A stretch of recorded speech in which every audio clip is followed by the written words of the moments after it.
Hebreus capítulo de número 10, versículo de número 19. Nós vamos fazer a leitura até o verso de número 39. Todo mundo achou? Diga amém. Diz assim: tendo, pois, irmãos, intrepidez para entrar no Santo dos Santos, pelo sangue de Jesus, pelo novo e vivo caminho que Ele nos consagrou pelo véu, isto é, pela sua carne, e tendo grande sacerdote sobre a casa de Deus, aproximemo-nos com sincero coração, em plena certeza de fé, tendo o coração purificado de má consciência e lavado o corpo com água pura. Guardemos firme a confissão da esperança, sem vacilar, pois quem fez a promessa é fiel. Consideremo-nos também uns aos outros, para nos estimularmos ao amor e às boas obras. Não deixemos de congregar-nos, como é costume de alguns, antes façamos admoestações, e tanto mais quanto vedes que o dia se aproxima. Porque se vivermos deliberadamente em pecado, depois de termos recebido pleno conhecimento da verdade, já não resta sacrifício pelos pecados. Pelo contrário, certa expectação horrível de juízo e fogo vingador, prestes a consumir os adversários. Sem misericórdia, morre pelo depoimento de 2 ou 3 testemunhas quem tiver rejeitado a lei de Moisés. De quanto mais severo o castigo, julgais vós, será considerado digno aquele que calcou aos pés o Filho de Deus e profanou o sangue da aliança com o qual foi santificado e ultrajou o Espírito da graça. Ora, nós conhecemos aquele que disse: a mim pertence a vingança, eu retribuirei. E outra vez, o Senhor julgará o seu povo. Horrível coisa é cair nas mãos do Deus vivo. Lembrai-vos, porém, dos dias anteriores, em que, depois de iluminados, sustentastes grande luta e sofrimento. Ora expostos como em espetáculo, tanto de opróbrio como de tribulações, ora tornando-vos coparticipantes com aqueles que desse modo foram tratados, porque não somente vos compadecestes dos encarcerados, como também aceitastes com alegria o espólio dos vossos bens, tendo ciência de possuirdes vós mesmos patrimônio superior e durável. Não abandoneis, portanto, a vossa confiança, ela tem grande galardão. Com efeito, tendes necessidade de perseverança, para que, havendo feito a vontade de Deus, alcanceis a promessa. Porque ainda dentro de pouco tempo, aquele que vem virá e não tardará. Todavia, o meu justo viverá pela fé, e se retroceder, nele não se compraz a minha alma. Nós, porém, não somos dos que retrocedem para a perdição, somos, entretanto, da fé para a conservação da alma. Estenda as suas mãos e ore por mim, para que o Espírito do Senhor me use nessa noite. Pai, essa é a tua poderosa e bendita palavra que nós acabamos de ler, e nós pedimos que o teu santo e precioso Espírito possa falar ao nosso coração através da tua palavra, Pai. Que nós sejamos nessa noite corrigidos pela tua palavra, confrontados pela tua palavra, transformados pela tua palavra, abençoados pela tua palavra. Em nome de Jesus nós te pedimos, Senhor, dê-nos ousadia, coragem e intrepidez para falar a tua palavra nessa noite, a palavra do Evangelho, que abençoa, que transforma, que nos liberta. Em nome de Jesus nós abrimos o nosso coração para receber a tua palavra. No nome bendito de Jesus oramos, amém, amém, glória a Deus, aleluia, aleluia. Pode sentar, queridos, glória a Deus. Hoje eu queria que vocês mantivessem a Bíblia aberta no texto que nós acabamos de ler, Hebreus capítulo 10, versículo 19. Mantenha a Bíblia aberta nesse texto, porque a gente vai estar voltando a ele em nome de Jesus, amém? Hebreus capítulo de número 10, verso 19 em diante. Hoje eu quero falar sobre um chamado para perseverar na fé. Chamados para perseverar na fé. Amém? Obrigado, filha.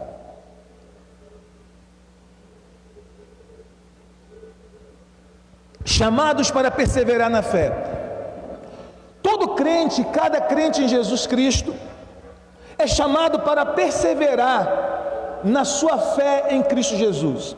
Todos nós iniciamos na fé em algum tempo da nossa vida, alguns já numa idade um pouquinho mais avançada, outros numa idade ainda muito nova, muito cedo, como foi o meu caso, que iniciei na fé em Cristo a partir dos 16 anos, alguns mais cedo ainda, quando crianças, como algum desses meninos que estão aqui, começaram muito cedo na fé, outros numa idade mais avançada.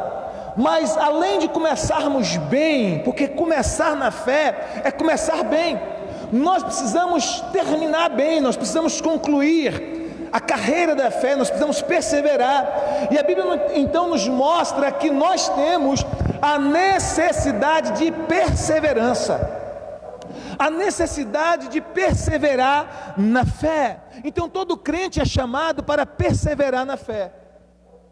Todo crente é chamado para perseverar na fé.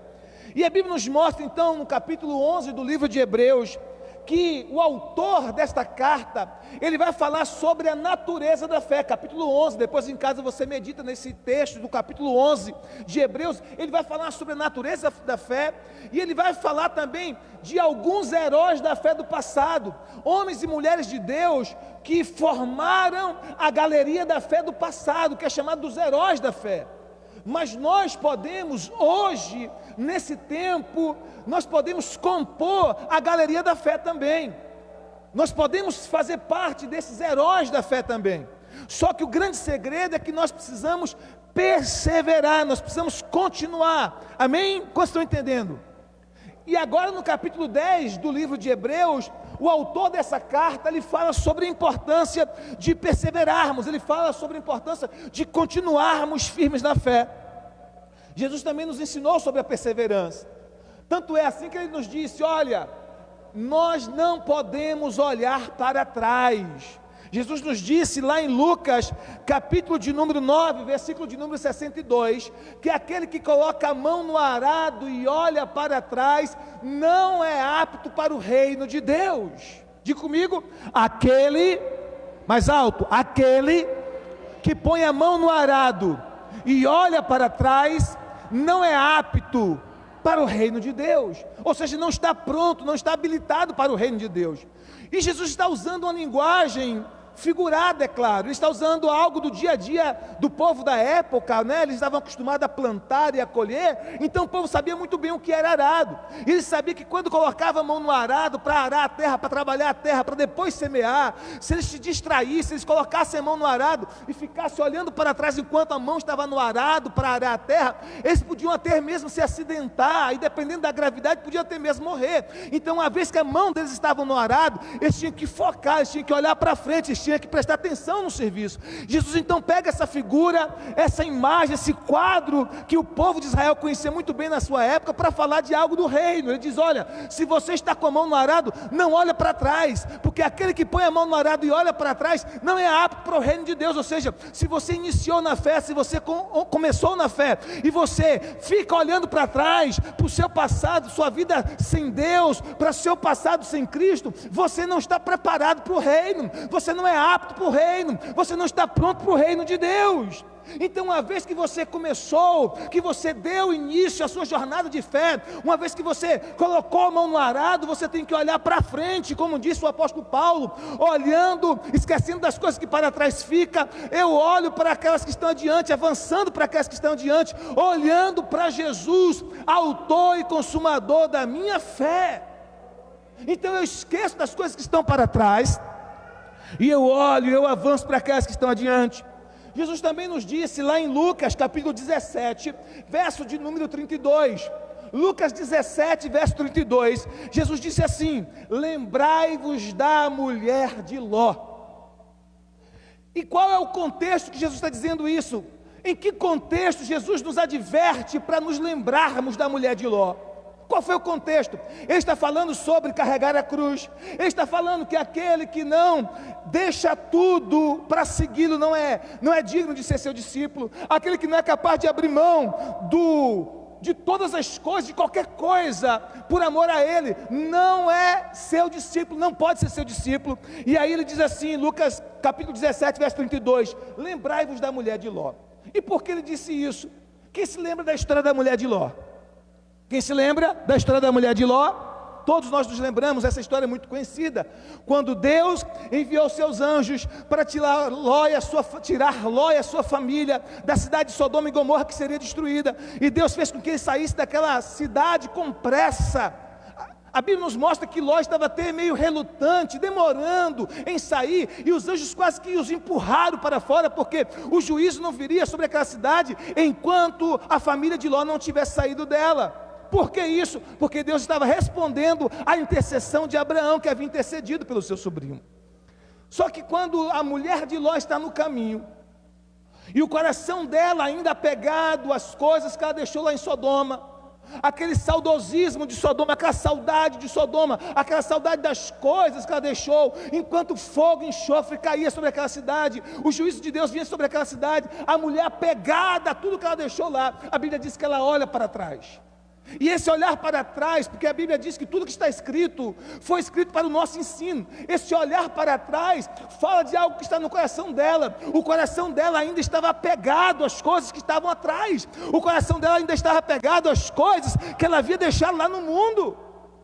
E quando ela olha para trás, a Bíblia diz que ela se transforma em uma estátua de sal. Ela fica totalmente inoperante, totalmente paralisada, totalmente morta, totalmente sem vida. Por quê? Porque o coração dela ainda estava lá nas coisas que ela deixou para trás. Por isso que Jesus disse, quem disse isso foi Jesus, em Lucas 17:32, lembrai-vos da mulher de Ló. Lembrai-vos da mulher de Ló. Nós não podemos ter saudades das coisas do mundo, assim como os israelitas tiveram saudades das coisas do Egito. A Bíblia diz que quando o povo passou a primeira provaçãozinha, nas primeiras lutas que eles enfrentaram no deserto, eles começaram a ter saudade das coisas do Egito, dos melões, das melancias, das cebolas do Egito. Eles começaram a dizer, que saudade, lá no Egito nós tínhamos cebolas, nós tínhamos alho, nós tínhamos melancia, nós tínhamos melões.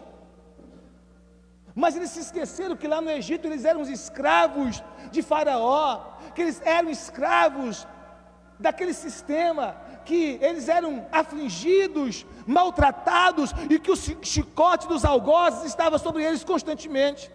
E aí eles tiveram saudades.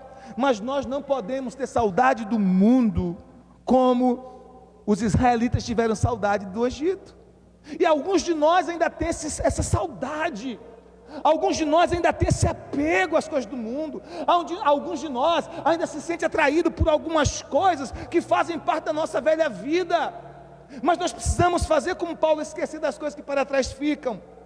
O nosso chamado é para avançar.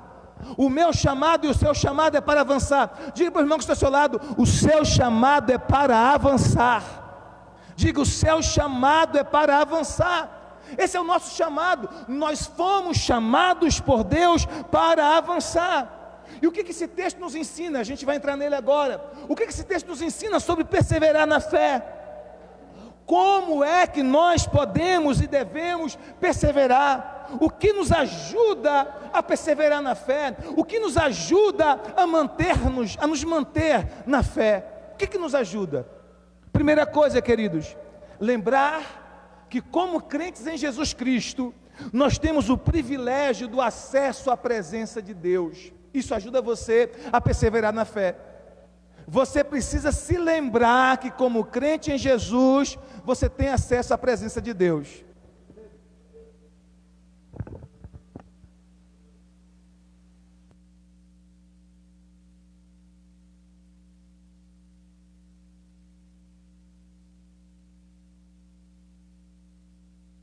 Aleluia, amém? Então nós temos acesso à presença. Diga para o seu irmão, você tem acesso à presença de Deus.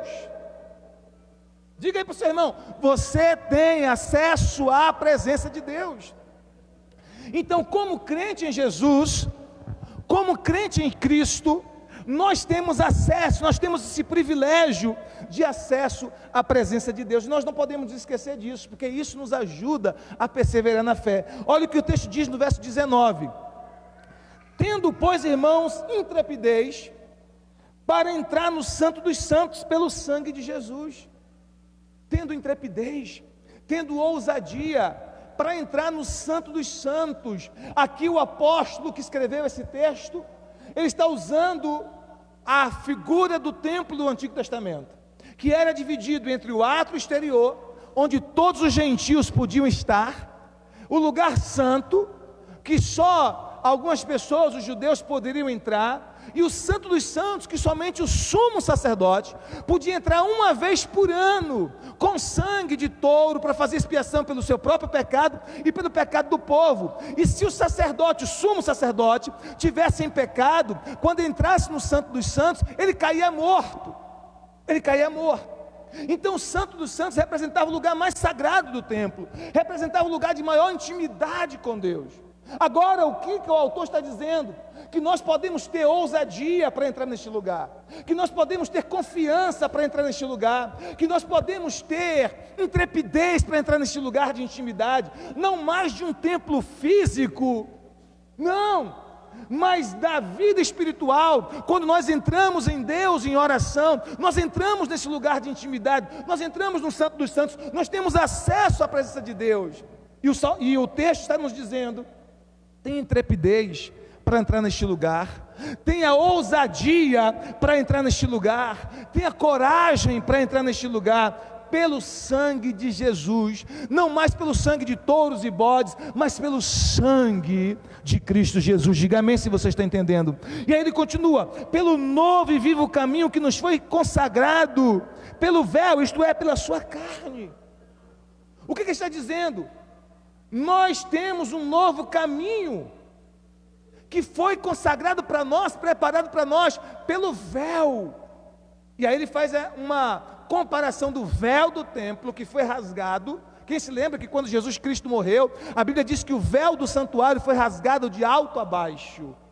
Ele está dizendo pelo véu, e agora ele diz, isto é, a sua carne. Ele compara o véu com a carne de Jesus, ou seja, assim como aquele véu foi rasgado, a carne de Cristo, o corpo de Cristo, foi rasgado, foi moído, foi dilacerado, para que um novo caminho fosse preparado para mim e para você.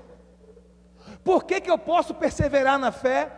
Porque eu tenho acesso à presença de Deus. Por que eu posso perseverar na fé? Porque eu tenho esse novo caminho que me foi preparado ao Pai, ao coração do Pai, por meio de Cristo Jesus, meu Senhor. E ele continua, ele diz mais: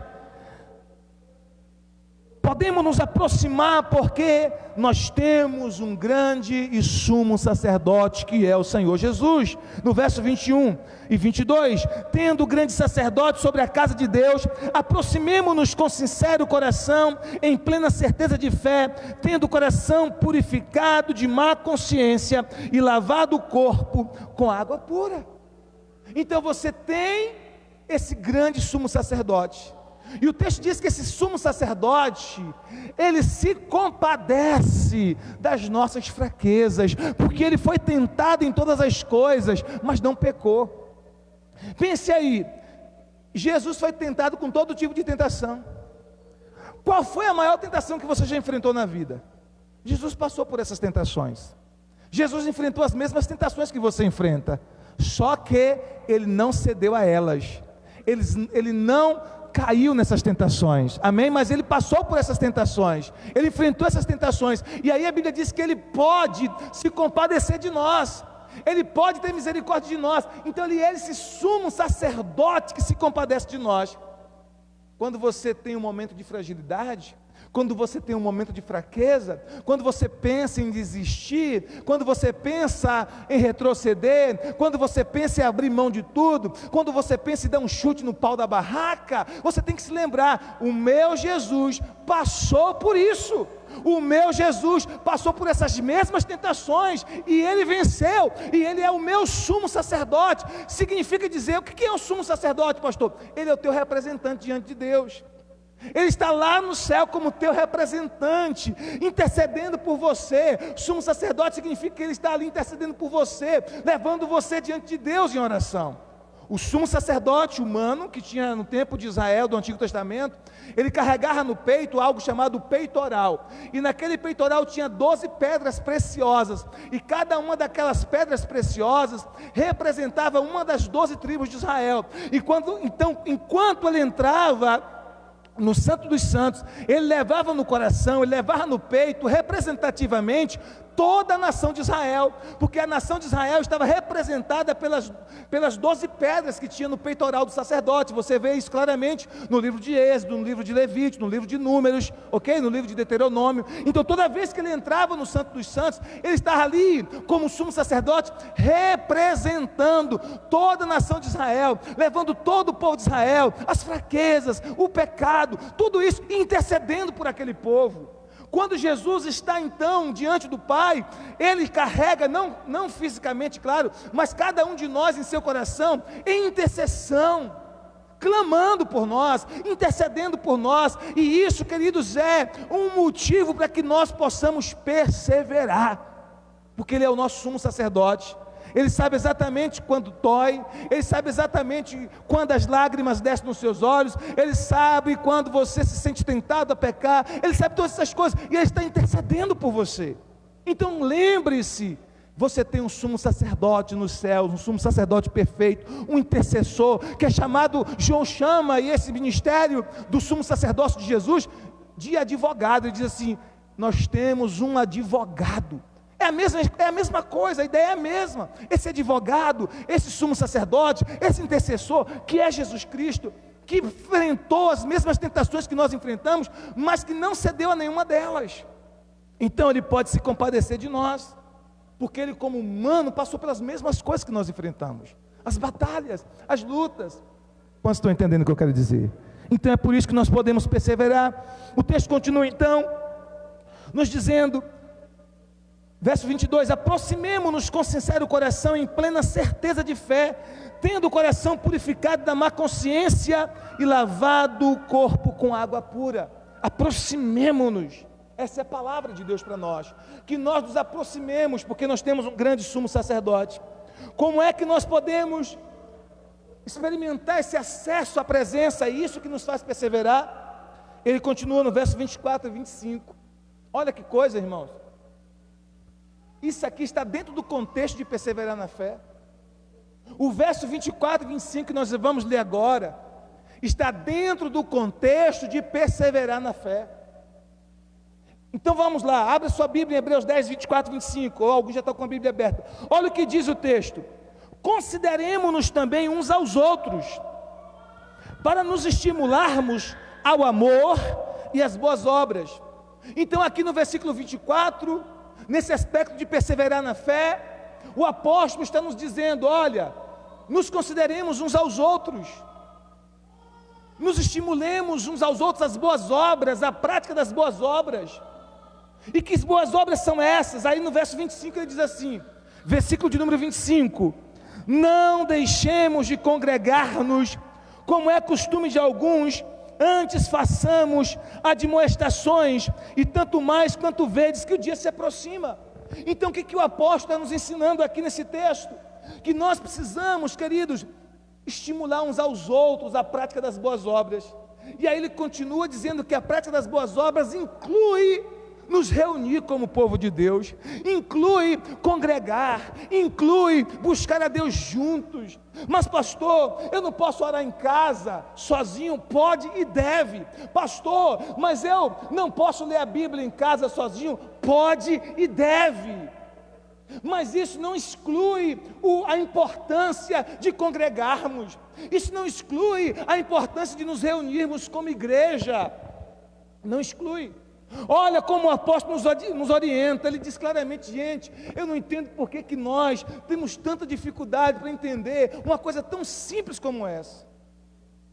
Tão simples do Evangelho, palavra tão simples. Não deixemos de congregar-nos. Não deixemos de congregar-nos. E aí ele diz assim: como é costume de alguns. Na época do apóstolo, eu estou falando assim, que eu creio que foi o apóstolo Paulo que escreveu esse texto, embora esse texto não tenha no início dele alguém que se intitula autor dele, mas eu creio particularmente que foi o apóstolo Paulo.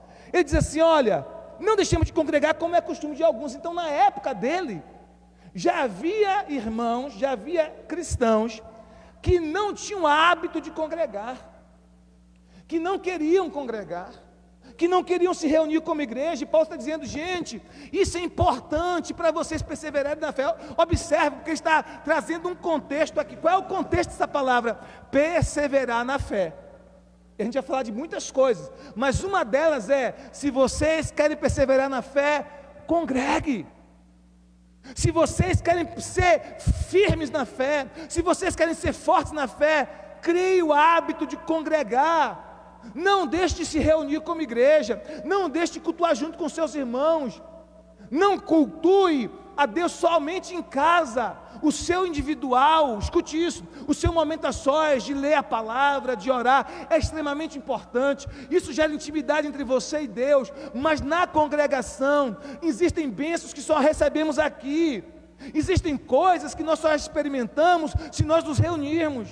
Maturidade, crescimento, aprender a tolerar o outro, aprender a tolerar a fraqueza do outro, aprender a tolerar a chatice do outro, aprender a andar em amor, aprender a suportar o outro em amor. A gente só aprende se estiver junto, é igual uma família.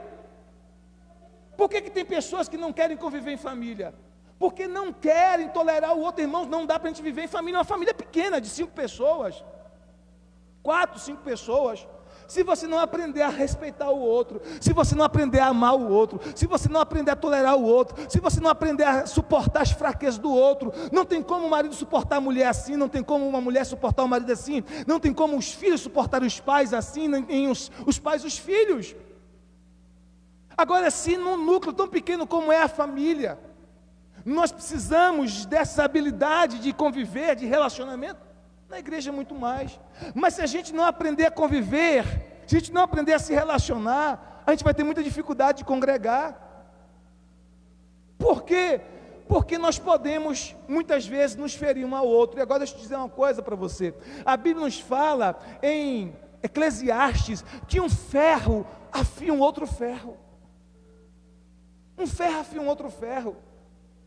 Queridos, olha só. Convivendo com minha esposa, quantas coisas ela me afiou, me amolou. E quantas coisas eu amolei a minha esposa, afiei a minha esposa pela convivência. Quantas coisas eu fui instrumento de Deus para lapidar os meus filhos, e quantas coisas eles foram os instrumentos de Deus para me lapidar. Quando você tem filhos, e quem é pai aqui sabe o que eu estou dizendo, você muda muito a sua mentalidade. Você muda muito o seu direcionamento. Você deixa de fazer certas coisas porque você pensa nas consequências que isso pode ter sobre os seus filhos. Sim ou não? Então seus filhos também lhe mudam, um ferro afiando outro ferro. Na congregação, na igreja é a mesma coisa. Mesmo quando aquele irmão fala uma coisa para você que você não gosta, é o ferro que está amolando você, para ensinar você a ter paciência, para ensinar você a ter tolerância, para ensinar você a amar o diferente, para ensinar você a perdoar. Não é fácil não, mas é assim mesmo. E se a gente estiver muito milindro, irmãos, a gente não vive a vida do Evangelho. E as pessoas hoje, não sei porquê, não sei se é por conta das redes sociais, as pessoas hoje estão muito melindrosas, muito cheias de mimimi. E nós precisamos aprender a conviver, aprender a ter relacionamentos. Vocês estão entendendo, queridos? Se toda vez que alguém fizer algo que nós não gostarmos, nós nos afastarmos, nós não vamos aprender. Então por isso que Paulo está dizendo, olha, quer perseverar na fé? Quer perseverar na fé? Congregue. Não deixe de congregar, como é costume de alguns. Aí ele diz, antes façamos admoestações. O que é isso? Exortar, encorajar o irmão. Encoraje o seu irmão, encoraje, dê palavras de ânimo, anime, ligue para ele, diga: estou sentindo a sua falta nos cultos, estou sentindo a sua falta na célula. Ligue para o seu irmão, encoraje, anime. Ele está dizendo isso: admoestemos uns aos outros, tanto mais quanto vedes que o dia se aproxima. Irmãos, cada dia que passa nós estamos numa contagem regressiva para a volta de Jesus. Eu creio nisso. Quem crê assim? Cada dia que passa nós estamos mais próximos. Nós não podemos afirmar quando Jesus virá. A Bíblia não nos dá essa autoridade, Jesus não nos deu essa autoridade de dizer quando Ele virá, marcar ou estabelecer uma data. Mas por tudo que nós temos visto acontecer, nós podemos entender que os sinais da vinda de Jesus são mais claros, são mais evidentes do que nunca. E aí Ele está dizendo: olha, vocês não estão vendo que o dia se aproxima? Não sei se na sua Bíblia está assim, mas na minha Bíblia, esse dia que aparece aqui está com letra maiúscula. Não é isso? A sua Bíblia também está assim? Quem está com letra maiúscula aí? A palavra dia. Ok? A minha Bíblia está com letra maiúscula. Por que essa palavra aqui, dia, versículo 25, está com letra maiúscula? Porque é uma referência ao dia da volta de Cristo. Ele está dizendo: congregue para vocês perseverarem na fé. E se tem alguém desanimado, exorte, encoraje, admoeste. Para quê? Para que vocês estejam preparados agora que o dia se aproxima. O dia de quê? O dia da volta de Jesus. Então congregar faz parte desse alicerce de perseverar na fé. É igual um tição. Se você tira um tição do fogo, querido, a tendência desse tição é apagar. Sim ou não? Sim. Se você tira um tição do fogo, a tendência desse tição é ir ficando com o foguinho cada vez mais fraco, até apagar totalmente. Por isso a importância de congregarmos. Diga amém se você está entendendo. Ele continua. A segunda coisa, além de nos lembrar que nós temos acesso à presença de Deus, para perseverar na fé, a segunda coisa que ele trabalha nesse texto, é que nós precisamos nos lembrar que o pecado voluntário, o pecado deliberado, traz consequências desastrosas. Se eu quero perseverar na fé, eu não posso me esquecer que o pecado deliberado, voluntário, teimoso, obstinado, me levará a ter consequências. E é isso que ele vai falar a partir do versículo 26. Olha o que ele diz. Vamos para a Bíblia comigo, porque eu não quero que você ache que é uma palavra do pastor Josivaldo. É uma exortação do apóstolo Paulo, ou de quem escreveu o texto aos Hebreus, para cada um de nós. Versículo 26, ele diz assim: porque se vivermos, aqui não fala de um pecado que acontece corriqueiramente, ele está falando de alguém que, mesmo depois de crer no Evangelho, insiste em viver deliberadamente no pecado. Ele diz: porque se vivermos deliberadamente em pecado, essa palavra deliberadamente aqui significa obstinadamente, teimosamente, insistentemente.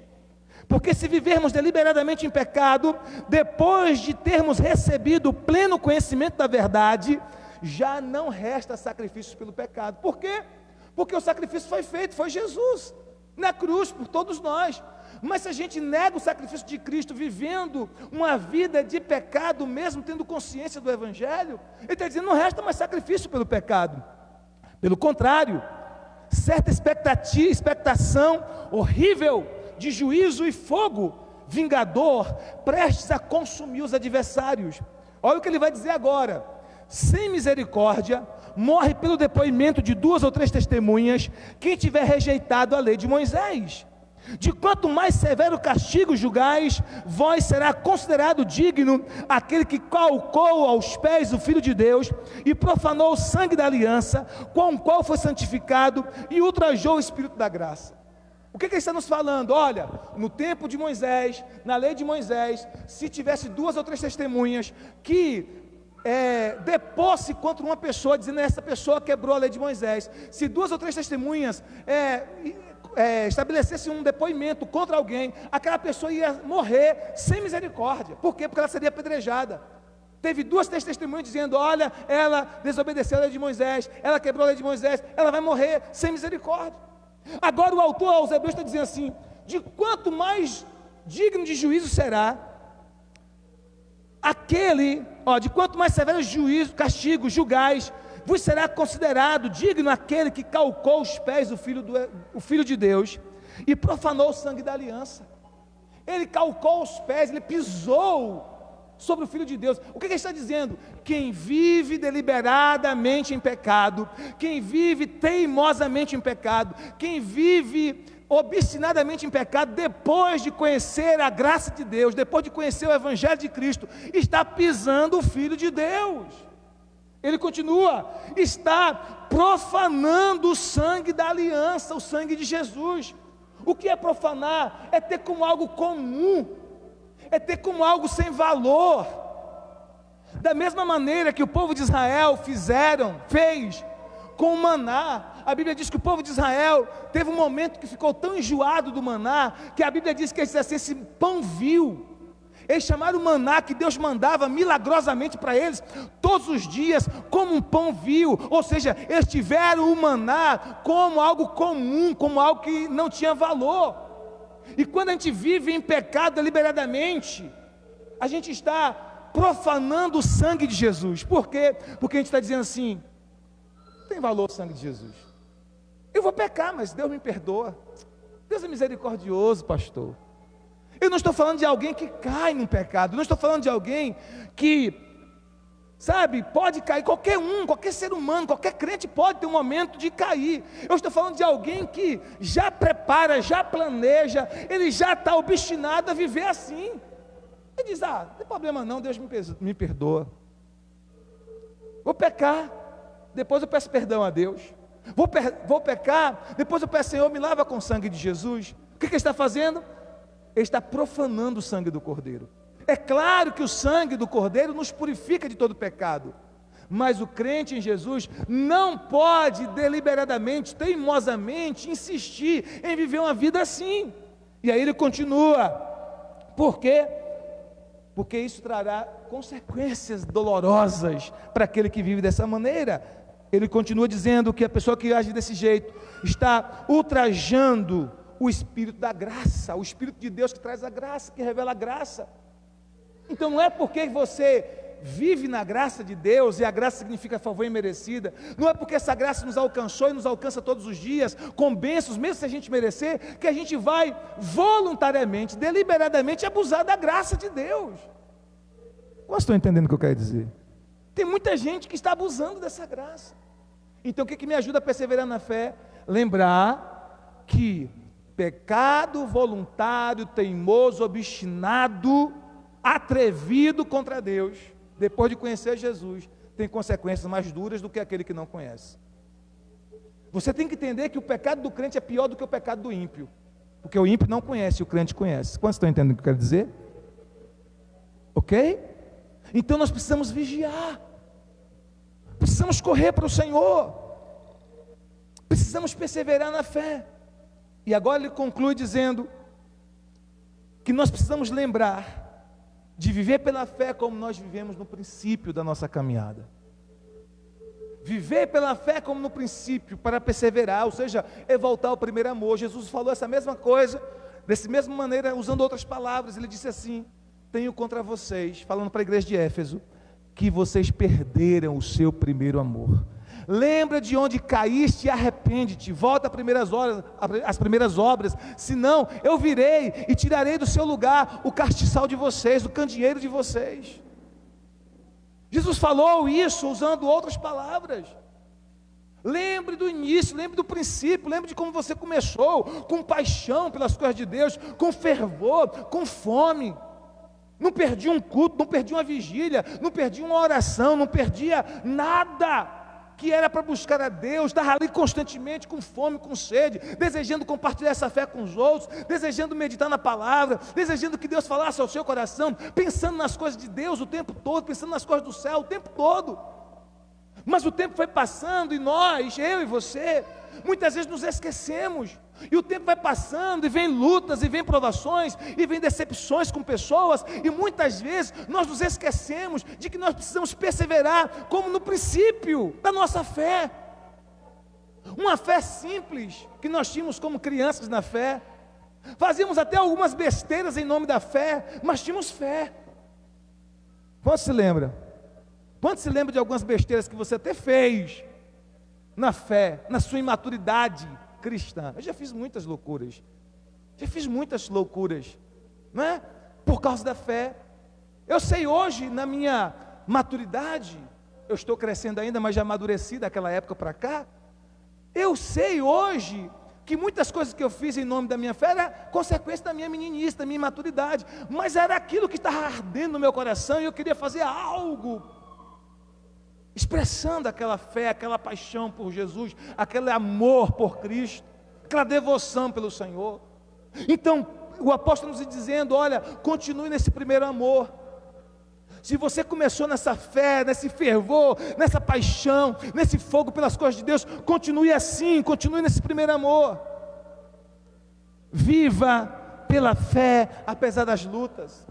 Viva pela fé, apesar das perseguições. Viva pela fé, apesar das provações. Viva pela fé, apesar das decepções. Viva pela fé. Aí ele fala sobre isso no versículo 32. Vamos ver? Olha o que ele diz: lembrai-vos, porém, dos dias anteriores, ou seja, aqueles dias que vocês começaram, em que depois de iluminados, sustentastes grande luta e sofrimento.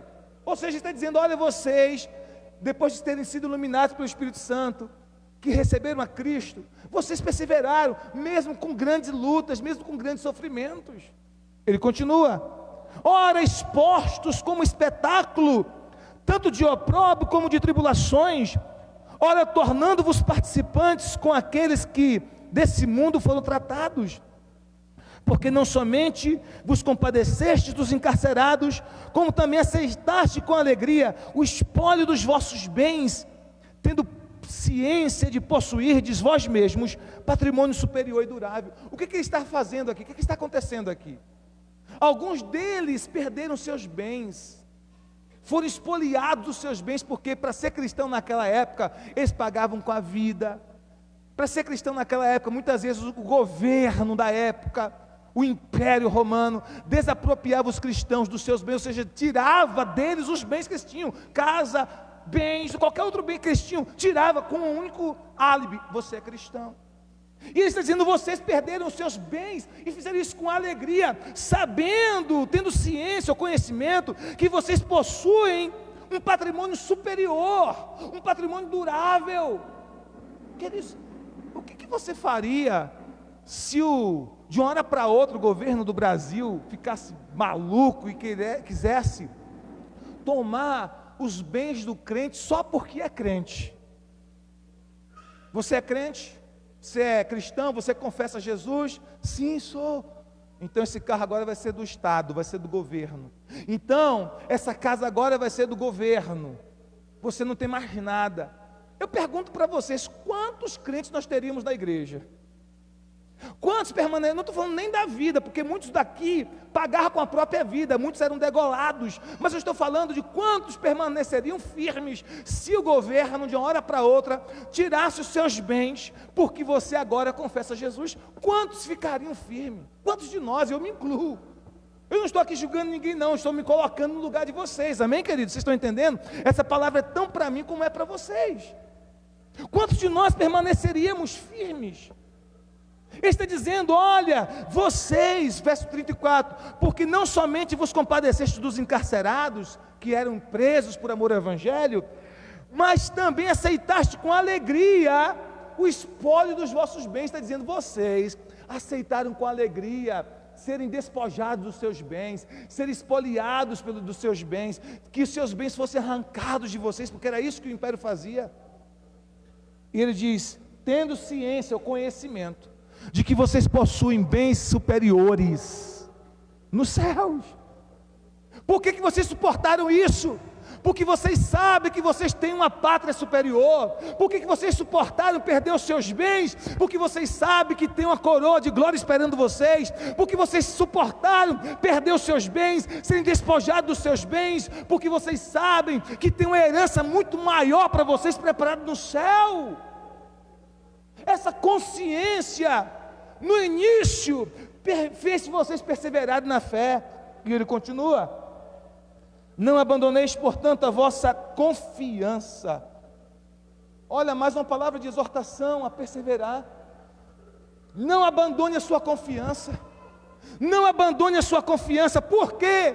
Porque a sua confiança tem uma grande recompensa, porque a sua confiança tem um grande galardão, porque a sua confiança tem um grande prêmio esperando por ela no final. Não abandone a sua confiança. Está doendo, continua confiando. Está chorando, continua confiando. Está gemendo, continua confiando. Está acontecendo coisas que você não entende, continua confiando. Está acontecendo situações que você não sabe o porquê está acontecendo, continua confiando em Deus. Por quê? Porque no final a sua confiança vai gerar um grande galardão. Porque no final a sua confiança vai gerar uma grande recompensa. Porque no final a sua confiança vai gerar um grande prêmio para você. Você vai trocar a sua confiança por um prêmio muito maior do que você pode imaginar. Você vai trocar a sua confiança por uma recompensa muito maior do que qualquer recompensa que o mundo possa lhe oferecer. Vale a pena abrir mão do pecado, vale a pena abrir mão dos prazeres da carne, vale a pena abrir mão de qualquer coisa dessa terra, porque há uma recompensa muito maior esperando por você. Diga amém se você está entendendo. Diga glória a Deus. E ele diz então: haverá uma recompensa. Verso 36 ele continua: com efeito, olha aí irmãos, mais uma vez, com efeito, tendes necessidade de quê? Comigo, vocês comigo, me ajudem a pregar. Tendes necessidade de quê? De quê? Mais alto, de perseverar. Tendes necessidade de perseverar, para que, havendo feito a vontade de Deus, alcançais a promessa. Se você persevera em fazer a vontade de Deus, o resultado é: você vai alcançar a promessa. Se você persevera em fazer a vontade de Deus, você vai alcançar a promessa. Eu vou dar uma chance para você dar um glória a Deus bem alto. Se você persevera em fazer a vontade de Deus, você vai alcançar a promessa. Todas as promessas de Deus para você têm em Cristo o sim e o amém. E qual é a chave, pastor, que abre a porta da promessa? Sua perseverança em fazer a vontade de Deus. A perseverança em fazer a vontade de Deus é um princípio que abre a porta da promessa. Sabe o que muitos crentes querem hoje, amados? Só as promessas. Eu quero as promessas de Deus, eu quero todas as promessas. E eles não sabem que cada promessa está atrelada a um princípio. O princípio é a chave. Se você usa o princípio, que é a chave, a porta da promessa se abre. Quantos estão entendendo? Aí o crente só quer promessa, só quer promessa, só quer promessa, mas não quer obedecer o princípio. Qual é o princípio? Perseverar em fazer a vontade de Deus. Perseverar em fazer a vontade de Deus. E tem hora que fazer a vontade de Deus, a nossa carne grita, a nossa carne geme. O próprio Cristo falou assim: Senhor, se for possível, quem lembra? Quem lembra? Se for possível, passa de mim esse cálice sem que eu beba. Todavia seja feita a tua vontade, não a minha. Jesus está dizendo: Senhor, ó, se tiver um outro jeito, uma outra maneira, sabe, alivia a barra aí para mim, mas não seja a minha vontade, seja feita a tua. Porque ele sabia que, embora a vontade de Deus é boa, perfeita e agradável, para fazer a vontade de Deus, ele passaria por um processo. Quantos estão entendendo o que eu quero dizer? Então, quem persevera em fazer a vontade de Deus, a Bíblia diz o quê? Que tem promessas. Que tem promessa. Continuando, olha o que o texto sagrado diz: porque ainda dentro de pouco tempo, aquele que vem virá e não tardará. Porque ainda dentro de pouco tempo, aquele que vem, quem é esse? Jesus, virá e não tardará. É a promessa que todos nós estamos aguardando, a volta do Senhor Jesus. Todos nós estamos esperando a volta do Senhor Jesus. Todos nós estamos com expectativa da volta do Senhor Jesus. Todos nós. Amém? Quando Jesus Cristo voltar, nós vamos rever os nossos entes queridos que partiram em Cristo. Sabia disso? Ele vai dar um abraço em Cleito. Amém? Você vai dar um abraço, Cleicinho. em Queu, o seu pai. Quando Cristo voltar, diz a palavra, que nós seremos revestidos de glória. Não haverá morte, nunca mais. Nenhum de nós teremos que nos preocupar com a morte, nunca mais. A morte terá sido tragada completamente pela vitória. Quando Cristo voltar, os mortos em Cristo serão ressuscitados primeiro. Quando Cristo voltar, os crentes que estiverem vivos serão arrebatados para encontrar com o Senhor Jesus Cristo nos ares. Quando Cristo voltar, nós seremos reunidos com Ele e estaremos com Ele pela eternidade. Quando Cristo voltar, as nossas obras feitas em Cristo serão recompensadas. Quando Cristo voltar, Ele vai enxugar dos nossos olhos todas as lágrimas. Quando Cristo voltar, Ele vai revestir o nosso corpo de glória, teremos um corpo glorificado. Quando Cristo voltar, Ele vai chamar os seus escolhidos e dizer: entra, bendito do meu Pai, no gozo do teu Senhor, na alegria do teu Senhor. Quando Cristo voltar, não haverá tristeza nunca mais, morte nunca mais, doença de tipo nenhuma, como dizia minha avó, de nenhuma vicissitude. Não haverá doença de vicissitude nenhuma. Essa é a palavra da minha avó, que já está lá. Não haverá doença de tipo nenhum, irmãos, imagine aí, nem uma dor de cabeça, nem uma unha encravada, nem uma espinha no rosto, nem um culote, oh glória, amém. Não haverá doença nenhuma, não haverá tristeza, não haverá depressão, não haverá medo de assalto nas ruas, não haverá medo de ter perdas, prejuízos financeiros. Ou seja, quando Cristo voltar, um reino perfeito será estabelecido para toda a eternidade. Quantos podem aplaudir o Senhor Jesus Cristo por isso? E Ele está dizendo: persevere, persevere. Verso 37, persevere, por quê? Por quê? Porque ainda dentro de pouco tempo, aquele que vem virá e não tardará. Aquele que vem virá e não tardará. Aquele que vem virá e não tardará. Essa é a nossa esperança, essa é a nossa expectativa. Claro, queremos prosperar nessa terra? Queremos. Queremos ter o melhor alimento em nossa mesa nessa terra? Queremos. Se eu disser que não quero, eu estaria mentindo. Queremos ter o melhor carro? Queremos. Não é verdade? Se alguém dissesse: pastor, eu vou lhe dar um carro novo, um Volvo. O senhor quer? Oxe, manda para cá esse carro, eu recebo agora, em nome de Jesus. Amém? Eu vou lhe dar aqui uma RAV4, pastor. O senhor quer? Opa, manda para cá agora. Estou sonhando com esse carro. A gente quer essas bênçãos aqui na terra. Uma casa melhor? Maravilha. Um carro melhor? Maravilha. É pecado ser rico? Não. É pecado ter coisas materiais? De jeito nenhum. É pecado possuir coisas materiais? De jeito nenhum. Agora, as coisas materiais não podem nos possuir. Amém? Você pode possuir as coisas, mas as coisas não podem possuir você. Essa é a diferença. Tem gente que é possuído pelas coisas, tem gente que vive pelo dinheiro. E o crente não pode viver por ele. Amém? Mas voltando aqui, a gente pode ter essas coisas, é bênção, maravilha. Mas a nossa esperança, a nossa expectativa, queridos, é a volta de Jesus. Porque ninguém aqui, por mais rico que seja, eu nunca vi, pelo menos aqui na cidade eu não sei de nenhum que tenha feito isso. Pode até ser que lá em Dubai, nos Emirados Árabes, tenha alguém que tenha feito isso. Mas aqui em Jaguaquara eu não conheço. Os mais ricos que tem aqui na cidade não tem o piso de ouro na sua casa. Você conhece alguém que o piso é de ouro? Eu vou colocar aqui um piso de ouro, de fora a fora. Conhece alguém? Quem conhece alguém que tem piso de ouro na casa? Ninguém. A Bíblia diz que lá na Nova Jerusalém, não vai ser uma casa só não, irmãos. Vai ser a rua, vai ser as praças, vai ser tudo de ouro.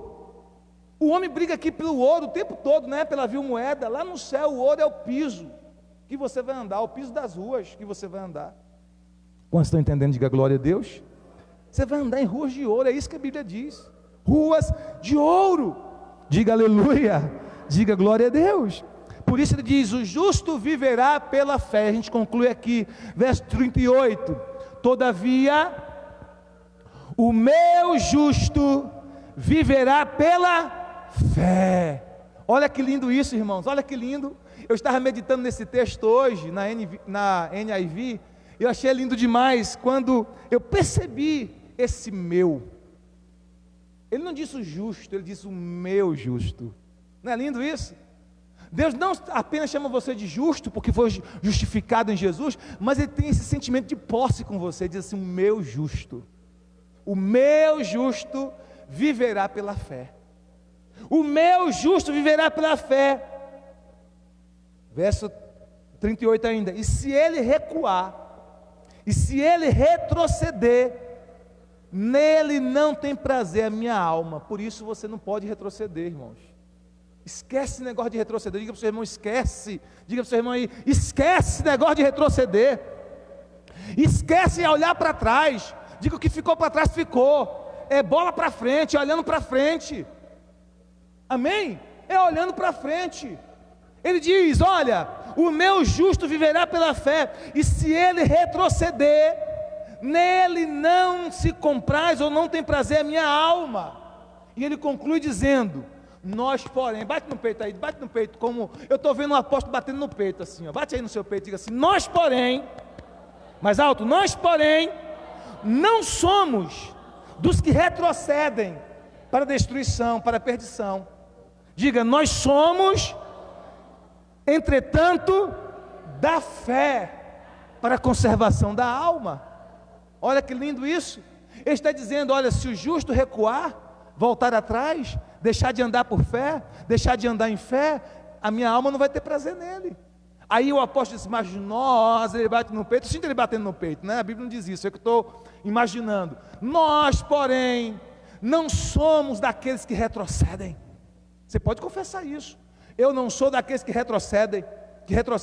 Eu não sou daqueles que volta para trás, que volta atrás. Eu não sou daqueles que abrem mão da graça, que abrem mão do evangelho, que abrem mão de Cristo, por coisinhas pequenas, por migalhas que o diabo oferece. Eu sou daqueles que perseveram na fé. Eu sou daqueles que permanecem na fé. Eu sou daqueles que continuam na fé para a conservação da alma. O que ele está dizendo? Quem volta atrás experimenta destruição. É isso que o texto está dizendo. Quem retrocede, retrocede para a perdição. Quem retrocede, retrocede para a destruição. Mas quem persevera, quem permanece na fé, permanece para a conservação da alma, permanece para a salvação da alma. E a palavra salvação é uma palavra que inclui tudo. A palavra é completa para a salvação da alma. Queridos, então o segredo não é só começar. O segredo é caminhar.